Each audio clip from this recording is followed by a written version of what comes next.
Welcome back to Fox 5 on the Hill Live this Sunday morning. You know, the presidential candidates continue their battleground blitz with just 8 days before the election. The race for the White House coming down to the 7 swing states and their electoral college votes. Pennsylvania with the most votes at 19. The candidates, as you know, need to get to 270 electoral college votes to win. The lowest number, Nevada with 6. Polls suggest right now it's extremely tight in those battleground states. Let's get to it. Our political panel this morning, Keith Nahigian, Republican strategist who's worked on 6 presidential campaigns. Chuck Rocha, Democratic strategist and former senior advisor to Bernie Sanders for president. Gentlemen, good to have you here. Great to be here. As we are this Sunday morning, later today, Donald Trump's going to be in Madison Square Garden in the heart of New York City today. A lot of people are saying, why is he in New York? He can't, possibly win New York. Is that about location, or is Trump making a play for the Empire State? I think it's a lifetime dream. He's from New York. His family's from New York. He built a lot of New York City. But I think he's also trying to impact there's about 5 House races that are really important in order to win the majority of the House. And finally, it's the media capital of the world. A media event there goes to all the states at the same time. Chuck, Kamala Harris is a pretty big event coming up in a couple of days herself. She's going to be on the ellipse in front of the White House, the very place where Donald Trump gave his speech on January 6, 2021. What is the thinking behind that, and what is she hoping to accomplish by recentering this campaign on January 6th and not some of the other pocketbook issues she had been talking about? You want as many cameras as you can get for your closing message. It's the same thing with Donald Trump in Madison Square Garden. You have one last chance to contrast yourself with your opposition. You want the biggest stage possible, because it's not for all the folks who are following politics 24/7. It's to show up in social media feeds of people that are just following on the peripheral. So if you make the thing big enough, like Beyonce, Friday night in Texas, we're not going to win Texas. She just needed to get that out to lots of folks. So they're looking at these more as, television venues than they are actual. With social media now, we were talking about this in the green room, with social media now, you can follow this from anywhere, and you need the biggest stage possible. All right, so as we look at the race right now, about a month ago, the numbers were not good for Donald Trump. How was Trump able to kind of turn this around in these last couple of weeks? What has he done right? What does he still need to do to close the deal? Well, it all comes down to message. The goal of a campaign is to get people to move on a particular issue, and he has spent the last 3 weeks being on the independent and the undecided voters. It's the economy, it's immigration, and crime.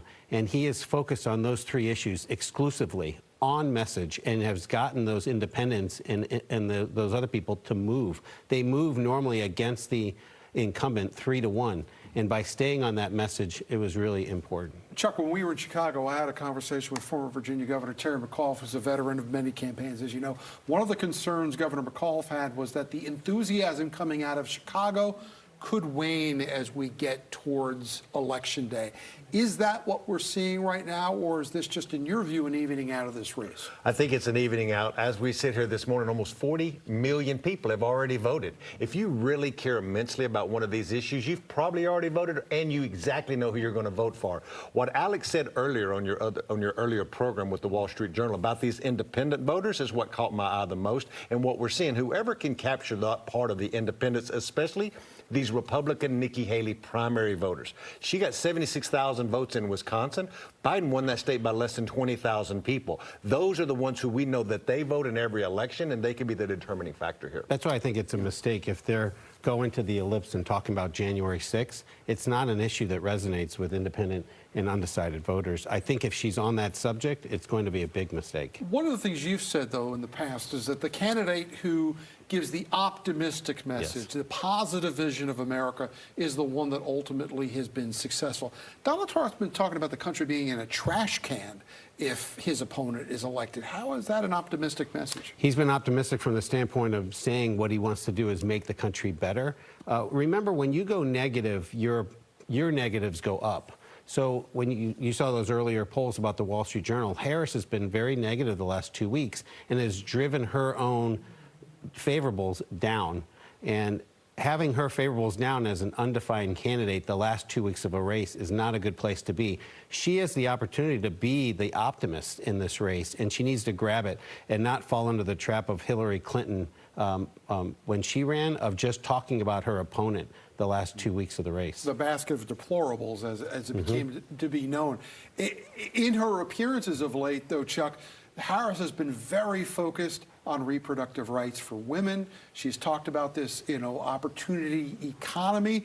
Why circle back into what Joe Biden was getting a lot of criticism when he was at the top of the ticket of, the threat to democracy argument? The way either one of these candidates win in the final bit here, as I said, a lot of people have already made up their mind, is motivating new people to vote.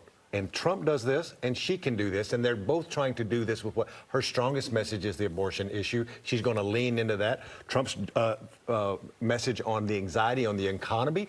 They want to remind each other about the choice at the end, because when somebody walks in the booth, it's really about who you like and who you trust. Some of the early voting numbers show a massive turnout of women voters right now in this early voting period. What does that tell both of you? Well, it tells me that that's working, but it also tells me that there's lots of folks showing up who normally don't show up in some of these places. I looked in Pennsylvania today. 43% of the Republican early vote had voted on Election Day. It's much different in 2020. Donald Trump is telling them to vote early.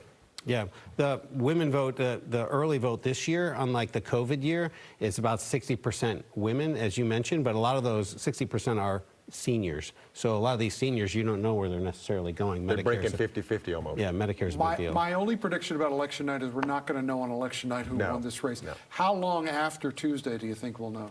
I think we'll know Tuesday night. You think we'll know Tuesday night? Yes. I think we'll know by Thursday, 7 p.m. All right, we will see. We thank you so much, both of you, for joining us live, and we're going to have you back, obviously, for our post-mortem after the election. Great job covering this cycle. It's been interesting, hasn't it? Keith Nahigian and Chuck Rocha, always a pleasure to have you at this desk.